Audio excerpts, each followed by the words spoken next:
ഇന്ന് രാവിലെ നീച്ച ഉടനെ ഞങ്ങൾ നേരെ തൃശ്ശൂർക്ക് വിട്ട്. ആനനെ കാണാൻ കുഞ്ഞിപ്പാക്കും മുത്തുവിനും ഒരാഗ്രഹം.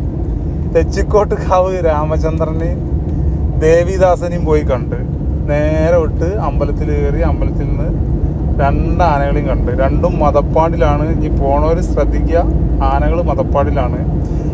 ഒരു മതം പൊട്ടിയ കുഞ്ഞിപ്പ അതാ നടന്നു പോണു ആനൻ്റെ അടുത്ത്. എടാ ഇങ്ങോട്ട് വാടാ. അവൻ നേരെ ഫ്രണ്ടിൽ തന്നെ പോയിട്ട് ഫോട്ടോ ഒക്കെ എടുത്ത്. പക്ഷെ ആന കുഴപ്പമൊന്നുമില്ല. ഞാൻ വിചാരിച്ച് പട്ടെടുത്ത് കയറിയിരുന്നു. ഞാൻ കുറച്ച് ബാക്കിലാണ് നിന്നത്. മുത്തു അതിൻ്റെ ചുറ്റുവരൊക്കെ നടന്നു നോക്കിയിരുന്നു. ഇത് നാദപ്പാടൊന്നും അല്ലടാന്ന് കാറ്റ്. എടാ 2 ചെവിൻ്റെ ആ ഭാഗത്ത് കൂടെ ഒലിക്കണ സാധനമാണ് മതപ്പാട്. ദേവിദാസനും മതപ്പാടിലാണ്, 2 ആനയും മതപ്പാടിലാണ്.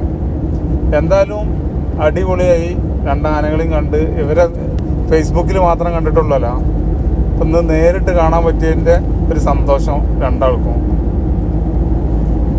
അപ്പോൾ ആനനെ കണ്ട് ഞങ്ങൾ തിരിച്ചു പോകുന്നു. തിരിച്ചു പോയിക്കൊണ്ടിരിക്കുകയാണ്.